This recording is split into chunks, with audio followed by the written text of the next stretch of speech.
que a anta do professor não está gravando, né? Então, coloquei aqui as mesmas três lâmpadas da aula anterior, só que agora em paralelo. Coloquei um amperímetro para cada uma chave para cada uma, né? E coloquei uma chave geral. Coloquei um amperímetro geral e coloquei amperímetros individuais. Liguei isso aí, né? A primeira lâmpada solicitou 2,7 amperes, ótimo, só tem ela ligada. Por enquanto eu tenho um circuito bem simplesinho, porque aqueles dois lá, enquanto eu não ligar, parece, é como se eles não existissem no circuito. A lâmpada de cima é do meio, como se não existisse. Beleza. Aí eu vou lá e ligo outra lâmpada idêntica, que precisa da mesma energia, né, que está ligada nos mesmos pontos. Então por isso que elas têm a mesma tensão. Beleza? Tem hora que falta memória aqui para carregar os negócios. Então, por isso que elas têm a mesma tensão. Aí liguei a terceira, também precisa de 2,7. Corrente total, que é que está aqui embaixo, no perímetro geral, é a soma das outras três. Então as características são, todas têm a mesma tensão, 27, a mesma da bateria. A corrente, segundo item importantíssimo em a corrente, é a soma das outras, 3, né, outra característica importante. E a corrente está muito alta. Não sei se vocês lembram do exemplo anterior. Quando eu coloco elas em série, a corrente, lembra que a corrente deu 0,9 amperes? E aí, Joaquim falou uma coisa interessante que. Joaquim tá aí, tá. Falou uma coisa interessante que foi. Aí, se a gente mudasse as voltagens aqui, passasse todo mundo para 10, né? 10, 10 e 10, ficaríamos com 30 volts. A corrente ia mudar para 1 ampere? Sim, ia mudar para 1 ampere. Ia ficar bacaninha. Então, a corrente lá era 3 vezes menor. 3 vezes menor. Beleza? Então, bem, vamos só arredar isso aqui um tiquinho.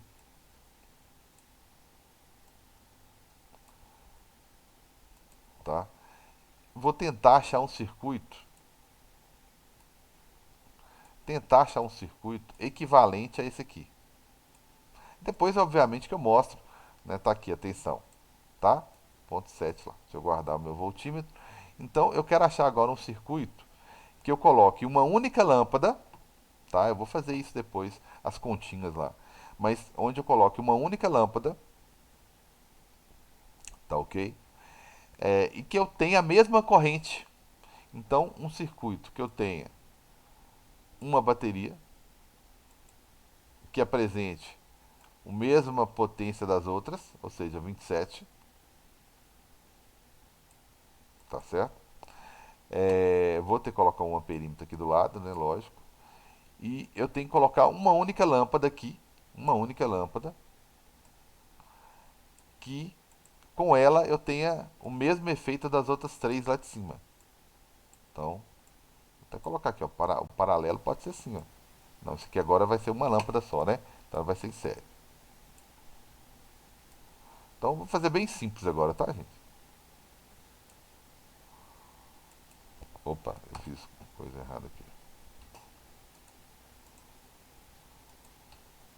Então apaga todo mundo, né? Se você não está querendo apagar, apaga todo mundo. Então, tá aqui meu amperímetro. Tá aqui minha lâmpada.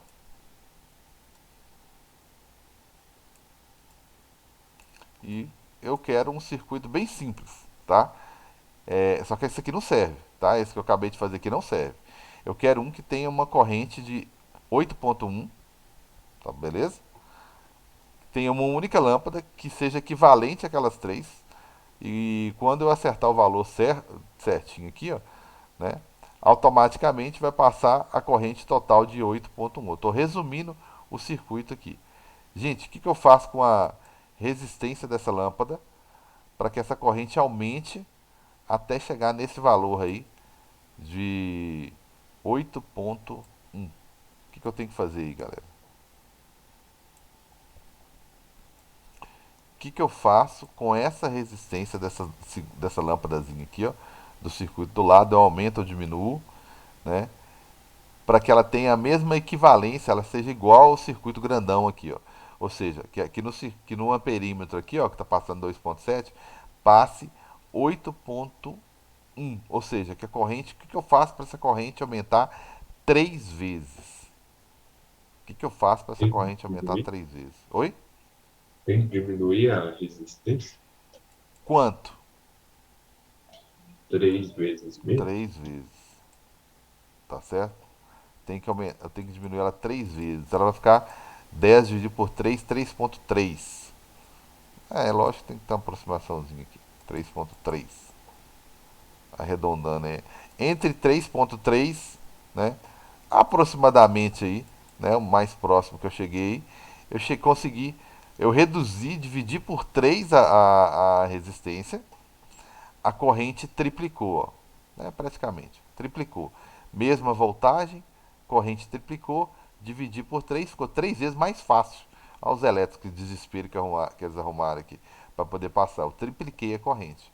Então, no lugar de 3 lâmpadas de 10 ohms, se eu colocar uma que vale um terço delas, automaticamente eu tenho o mesmo circuito, certo? Então significa que para calcular a resistência total dessa minha lâmpada, desse meu circuito grandão aqui, eu tenho que pegar um e dividir por 3. Tá certo? Por que eu estou fazendo isso, gente? Só para sacanear com o segundo ano. Não. Por que eu estou fazendo isso? Eu preciso fazer um cálculo de qual que é a corrente total que a minha casa precisa para funcionar, com todos os aparelhos ligados. Né? Vamos poder instalar o padrão lá na frente, colocar a chave com a quantidade correta de amperes de corrente, lógico, que imagina a corrente que tem lá no fio de alta tensão lá fora para levar energia para casa de todos nós aqui, né? Então você imagina, você não põe uma barreira lá no seu padrão, delimita, né? Limita a quantidade de corrente, você vai botar fogo na sua casa. Então eu tenho que saber qual que é a carga, né? Qual que é a quantidade de energia máxima que vai precisar entrar na minha casa para poder colocar uma proteção lá na frente. E mesmo assim vai entrar muita corrente na minha casa. Então quando chegar aqui eu tenho uma outra caixa de energia que eu vou começar a barrar o tanto que vai para o chuveiro, o tanto que vai para o micro-ondas, o tanto que vai para as lâmpadas, o tanto que vai para a tomada. Então eu tenho que ter uma noçãozinha mínima aí de circuito, uma ideia mínima de circuito elétrico, beleza? Na minha vida aí para ser feliz, beleza? Então vamos fazer uma continha aí, tá? Vamos fazer uma continha aí. Primeiro eu vou reproduzir aquele meu circuito, né, de forma tradicional, digamos assim, né? O meu circuito ele é composto por 3 lâmpadas que eu posso colocar uma resistência no lugar de cada uma delas. Aí eu coloquei um amperímetro e coloquei uma chave. A ordem aqui não importa não, tá? Eu fiz isso com 3 lâmpadas, tá? Coloquei um amperímetro, coloquei uma chave, fiz isso com 3 lâmpadas, tá certo? Então fiz isso com as 3 lâmpadas, 3 lâmpadazinhas aqui. Liguei todo mundo no mesmo ponto. Então aqui na bateria eu coloquei uma chave também, coloquei a bateriazinha aqui, polo negativo e polo positivo, e coloquei um amperímetro aqui que é um amperímetro geral. Pronto. Então coloquei 3 lâmpadas de 10 ohms cada uma, lâmpada 1, 10 ohms, lâmpada 2 e 10 ohms, lâmpada 3. Tem amperímetro 1, amperímetro 2, amperímetro 3, só para gente saber quem que são os amperímetros aqui. E amperímetro geral. Esse aqui pega a corrente toda. E aqui são as chaves. Chave geral, vou colocar um Gzinho aqui. E aqui, chave só da lâmpada 3, chave. É um interruptor, né? É um interruptor. O polo positivo, ele é o polo de maior energia. Então, se eu falar que as baterias todas são 27 volts, o polo positivo é 27, o negativo é zero. Então, você ligou todo mundo no negativo e ligou todo mundo do outro lado no positivo. Por isso que todo mundo ficou com uma diferença de energia de zero. Está todo mundo compartilhando os mesmos pontos. Então, todo mundo tem a mesma voltagem. Essa é a principal característica, tá, do nosso circuito. Beleza? Então, quer dizer que a voltagem total, na verdade, ela é igual a qualquer voltagem que você tentar medir ali, tá certo? Eu estou numa preocupação danada em colocar amperímetro em todas, hein?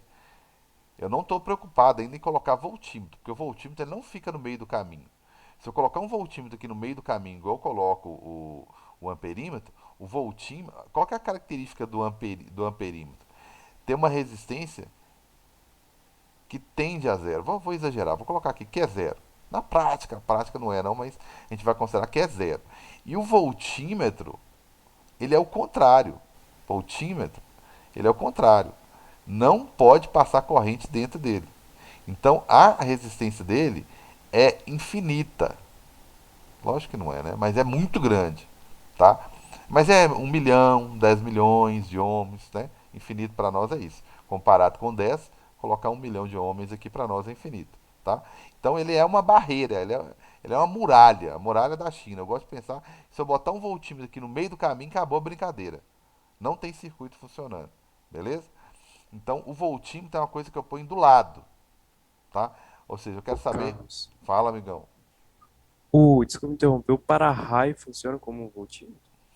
O para-raio, ele é a teoria das pontas. Eu não sei se eu comentei isso. Eu comentei, talvez eu não dei muita ênfase, né? É a teoria das pontas. Como, que é isso? A gente observa na prática mesmo, tá? Que as cargas elas se acumulam em pontas. Então tem alguns para-raios que ele é tipo três pontas aqui, ó, e uma haste de metal, né? É uma haste de metal.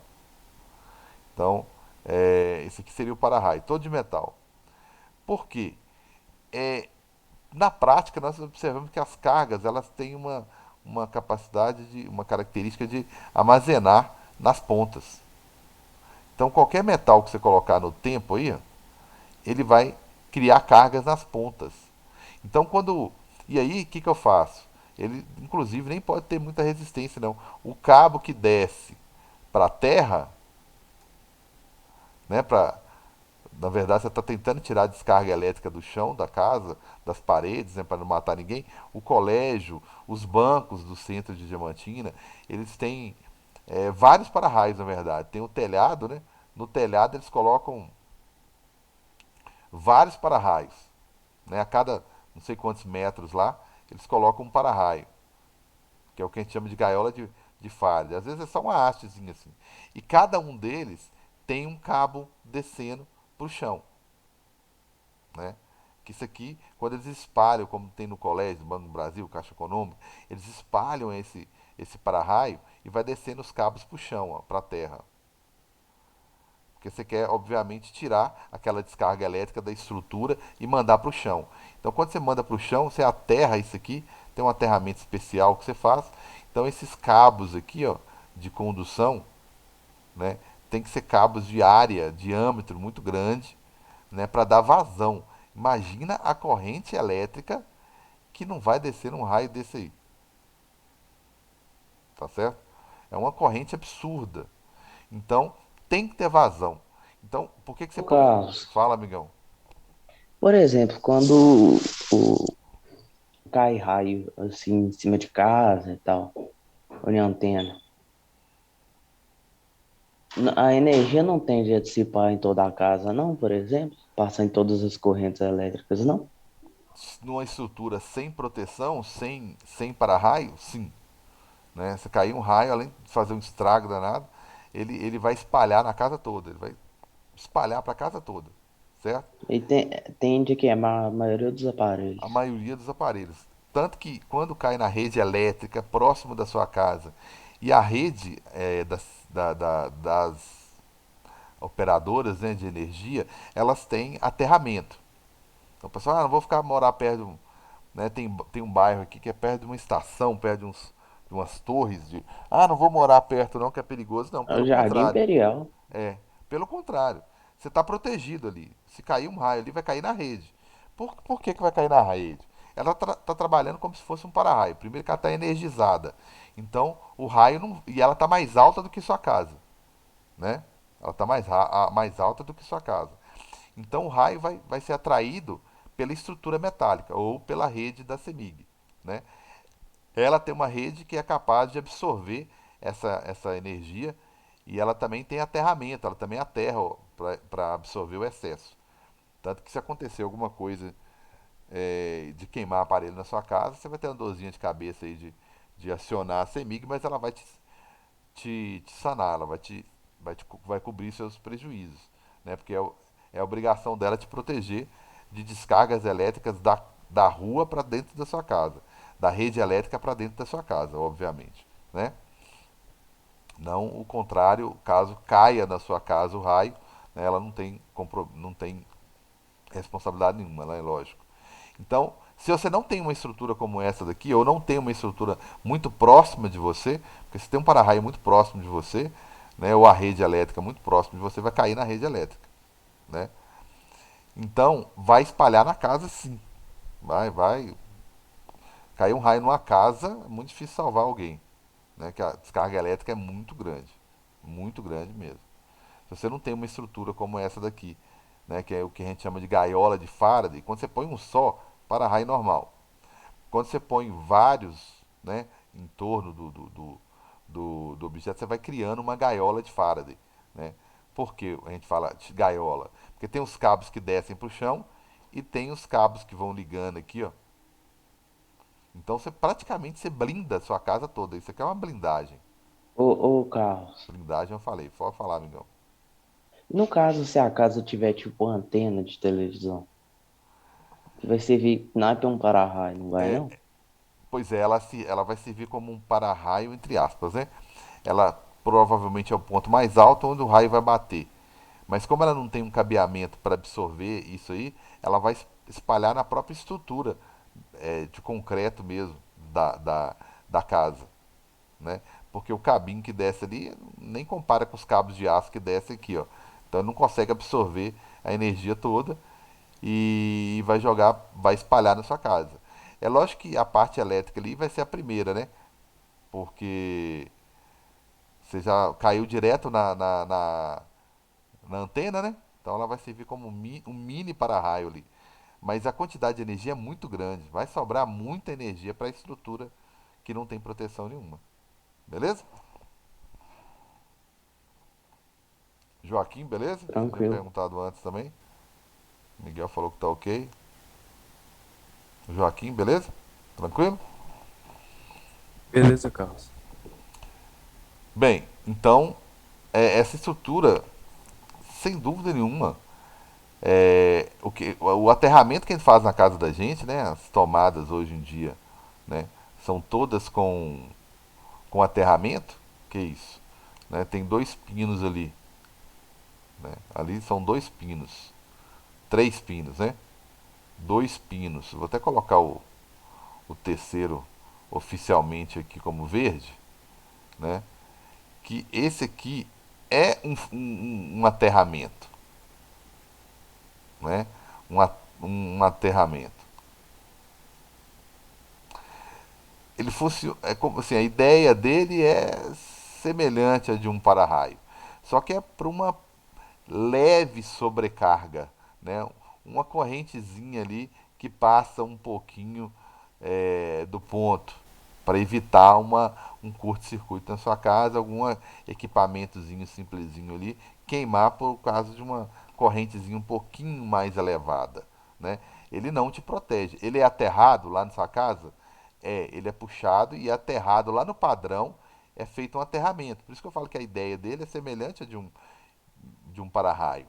Ele quer tirar uma possível sobrecarga, um possível excesso de corrente ali da sua casa, né, caso aconteça, né? Aí, por exemplo, vamos supor que eu tenho um equipamento que tem a tomada de 3 pontas. E aí, a minha tomada tem duas. A pessoa furar a tomada e colocar, óbvio, né? Aí desconsidera os fios que vai estar passando ali. Mas aí meio que resolveria isso, porque não estaria mandando energia para esse terceiro ponto. Mas esse terceiro ponto ele tá ali como se ele fosse uma porta de emergência. Num tumulto que tiver ali, ele é uma porta a mais pra neguinho sair correndo, entendeu? Então ele funciona como isso. Ele é fundamental que tenha ele, é obrigatório na verdade. E a CEMIG não chega na sua casa, se ela não vê esse aterramento lá no padrão feito da forma correta, ela nem liga o padrão, entendeu? Então Ah, entendi. esse aterramento tem que ser feito. Todos os terceiros pinos têm que estar ligados a ele, né, a esse aterramento. E caso tenha uma sobrecarga, sei lá, por algum motivo o ferro de passar roupa ali teve um curto-circuito, um fiozinho encostou ali dentro do outro, ali dentro do ferro, e puxou mais energia do que o normal. Aí, para não ter uma queima no resto do circuito, só o ferro de passar roupa estragar, por exemplo, o excesso de carga entra naquele terceiro pino e vai embora. Para pequenas sobrecargas, ele serve como um para-raio, né? Mas num caso, como o Miguel comentou, e se eu tô com a minha antena parabólica lá bonitinha em cima do telhado lá, né? Ela vai servir como um para-raio? Bem, os cabos são insignificantes perto da descarga elétrica que vai sofrer aqui, né? São cabos muito insignificantes, não consegue dar vazão. E outra coisa, ele está ligado na TV, então ele vai espalhar a corrente elétrica no circuito interno, né? No circuito interno da sua casa vai queimar tudo do mesmo jeito, né? Não vai te proteger em absolutamente nada. Esse circuito de para-raio é um circuito externo à sua casa, ele não tem conexão nenhuma ligada na sua casa, nenhuma. Ele é para criar uma gaiola mesmo em volta da sua casa para te proteger, certo? Ah, entendi. E Cássio, eu posso mudar de assunto totalmente, Vai, mas é vai, fala totalmente. aí que às vezes você dá. Eu tô com uma dúvida. É porque no freio, nos carros com tração 4x4, aí o que é que para? O que é que faz eles frearem? Porque a força de atrito é na mesma direção que o carro está, correto? Ou não? A força de atrito tem que ser na mesma direção que o carro tá. Mas aí o que é que faz o carro frear, no caso? Mas essa força de atrito que você tá falando aí, vamos pegar um carro 4x4. Aí ele tá movimentando nessa direção aqui, ó. Pelo que eu saiba, a tração 4x4, ela tem a tendência dela é jogar o carro mais para baixo e assim é como se dividisse a força do motor. É o pouco que eu sei, porque quando a tração é traseira, a força que é gerada, por exemplo, a roda de trás que faz o carro girar. A 4x4 faz todas as quatro. Aí diminui Exatamente. um pouco. Se for pegar uma caminhonete, a traseira, a tração é traseira, né? Aí você joga, quando você vai colocar ela 4x4, você joga, você transmite, divide a força do motor e joga ela para o pneu da frente também. Aí os dois estão girando, né? Só que você pode observar que os dois pneus estão empurrando o chão para trás, né?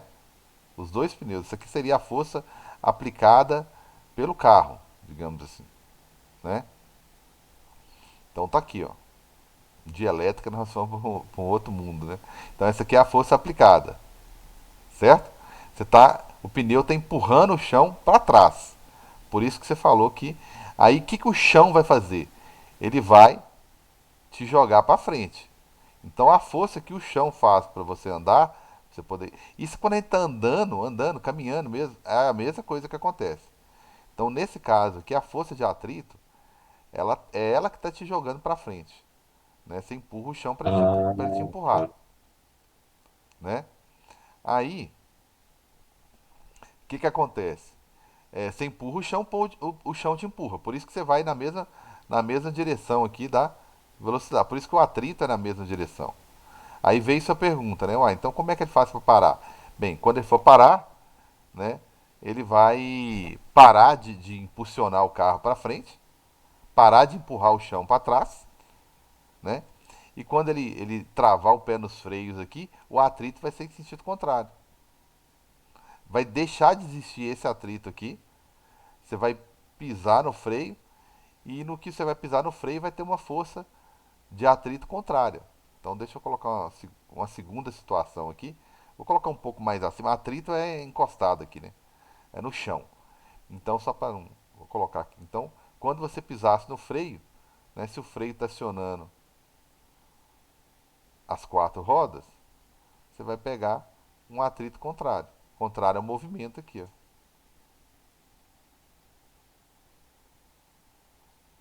Certo? Contrário ao movimento. Então é questão do Enem, se eu não me engano. Acho que eu resolvi uma questão do Enem esses dias falando sobre isso aqui.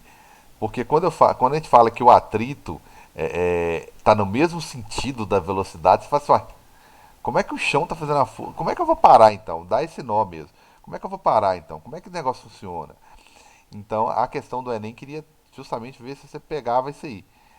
Se você percebia que essa força de atrito aqui para frente é só enquanto o carro está movimentando, Ah, tá. né? Agora eu entendi, A cara. partir do momento que você tirou o pé do freio, do acelerador para pisar no freio, você deixa de empurrar o chão para trás, deixa de existir essa força de vermelho aqui, né?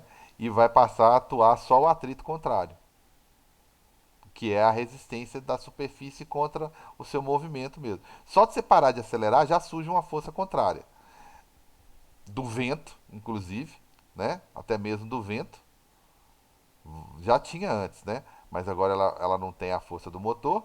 E o atrito com o chão. O contato com o chão vai gerar um atrito aqui, ó.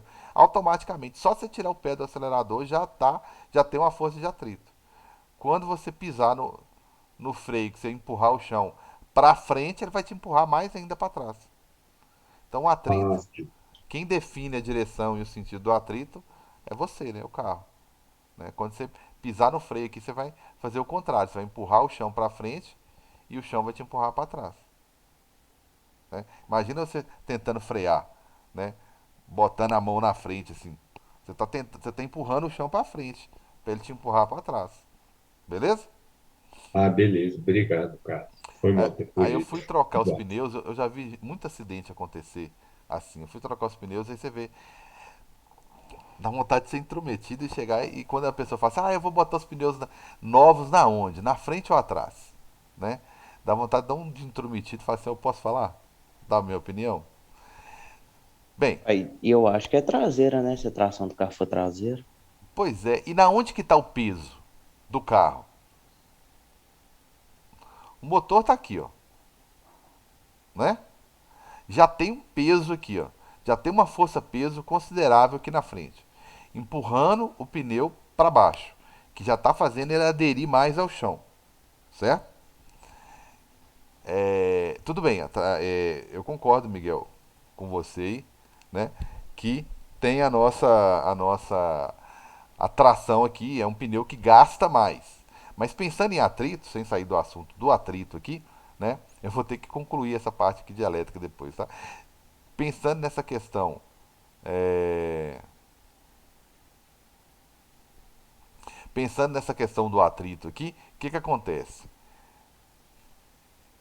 Aqui já tem o peso do motor forçando o pneu mais pro chão. O peso está maior aqui na frente do que aqui atrás. Então, o que você tem que fazer para melhorar a aderência, né, o contato entre o carro, o pneu e o chão? Colocar os pneus melhores, né, mais novos aqui atrás, para compensar. E geralmente o pessoal tem mania de colocar, independente de qualquer coisa, colocar, independente da tração, como o Miguel falou, né? Da tração ser na frente ou atrás, que os outros carros comuns, né? Sem ser caminhonete, a tração é na frente, né? Então colocar alguns carros, né? Ferrari, alguns carros, a tração é Ferrari mesmo, a tração é traseira, né? Você vê que a frente do carro ela sai para fora, né? Se você acelerar muito, ela sai, o carro fica leve aqui na frente, ó, que a tração é que atrasa. Então, alguns carros esportes são a tração é que atrasa. Então, quando a maioria do pessoal, carro comum, independente do carro, quer colocar aqui na frente, fala, Se bater, tô andando, primeiro obstáculo, o, o prego vai pegar primeiro o da frente. Então tem que estar melhor o pneu da frente, por exemplo. Lógico, você não vai ficar andando com o pneu na frente ruim, né? Careca, né? Abaixo da linha de proteção. Tem uma linhazinha lá de proteção, uma marca de proteção. Até mesmo porque dá até multa. É lógico. Mas entre um pneu meia vida e um zerado, você vai colocar o zerado aonde? Aonde o carro está mais leve para compensar. Então aqui o pneu já é bem, já força bastante o chão, o atrito já é por natureza um pouco maior do que atrás. Então o que, que você faz para compensar? Você põe o pneu zerado atrás, né? Se o seu motor do carro está na frente, beleza? No caso da caminhonete, né? Vai dar certinho porque a tração é atrás mesmo. Então você já junta duas coisas: onde gasta mais pneu, que é atrás, né? E onde o carro é mais leve, né? Você vai botar aqui atrás. Agora, ó, se é um carro para trabalho, você anda constantemente com ele pesadaço aqui atrás, né? Já não vai fazer tanta diferença em relação a isso. Mas o pneu novo fica onde o carro é mais leve, para compensar o fato de ser mais leve, beleza? Então o certo é isso, para aumentar a segurança, né? E a calibragem tem que ser exatamente idênticas, né? Você tem que estar sempre. É lógico, Carlos, que eu vou colocar uma pressão no pneu aqui, a quantidade de ar vou colocar a mesma. Mas nem todos os pneus têm a mesma válvula bonitinha funcionando, né? Se um tiver com a calibragem um pouquinho menor, desalinha o carro aqui, desalinha no sentido de porque tem o termo correto, né? Alinhamento e balanceamento, que é outra coisa. Mas se você tiver um pneu aqui, vai ficar mais baixo ou um pouco mais alto. Ou se aquele pneu está muito cheio, quando bate ele responde melhor, né? Tipo assim, o carro fica mais duro, né? Porque os pneus estão muito cheios, né? Então tem que estar todos com a mesma calibragem, bonitinho, para ter até mesmo a mesma aderência ao chão aqui, beleza? Mas eu tenho que voltar para o mundo real. Isso é importante, isso salva a gente de acidente, um conhecimentozinho que não é complicado, que salva a gente pra caramba, tá? Então acabou que ficou esse assunto aqui de para-raio para freio, né? Então, voltando lá, a característica fundamental é que as voltagens são todas as mesmas, tá? Outra característica importante, só para finalizar aqui, é a corrente total. Corrente total. Ela é igual não, perdão. A corrente total é a soma, né? Lembra? Que deu 2,7 amperes aqui, 2,7 amperes, 2,7 amperes, a canetinha boa. E aqui deu 8,10, que é a soma, amperes. Então é a soma de todas elas, tá certo? É a principal característica e a lei que rege é Verri. Então eu usando Verri, eu vou usando a ideia de corrente elétrica, né? O que é corrente elétrica? Corrente elétrica olhando para a primeira lei de Ohm, que é voltagem dividido por R. Vai acabar que a aula vocês vão ter que ter uma paciênciazinha, vai ficar um pouquinho maior aí.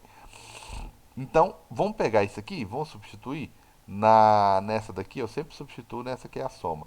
Quem que é a corrente total? É a voltagem total sobre a resistência total. Eu tô querendo, lembra que eu estou querendo fazer isso aqui, virar aquele circuito super simples que eu criei lá embaixo, que era uma bateria, né, com um amperímetro que tem que marcar, registrar o mesmo tanto que esse aqui registrou, né? 8,10, então tem que ter esse amperímetro aqui, essa voltagem e essa resistência. Então a corrente aqui tem que ser 8, igualzinho a que era antes, sendo que a bateria é 27. Eu estou criando um circuito simples, análogo ao primeiro, idêntico ao primeiro, na verdade. Mesmos efeitos, não posso mudar o circuito. Então, como é que vai ficar aqui? Vol Corrente total é voltagem total. Corrente um é a voltagem só no um, que é a mesma coisa. E aí preciso saber qual que é a resistência lá. Voltagem, corrente 2 voltagem 2 resistência lá. Voltagem 3 resistência lá. Beleza? Como as voltagens são todas iguais, eu simplifico isso aqui e o meu circuito vai ficar, meu circuito não, minha resistência, meu jeito de calcular a resistência vai ficar 1 sobre R total. Basta você somar, né, o inverso dela, é só você somar o inverso das outras. Se tiver 10, cara, você faz aqui, ó, 10. Ó. Aí depois vai ficar aqui, qual que é a resistência total, cara? Vai ser 1 sobre 10, cada uma não é 10? 1 sobre 10, mais 1 sobre 10, mais 1 sobre 10.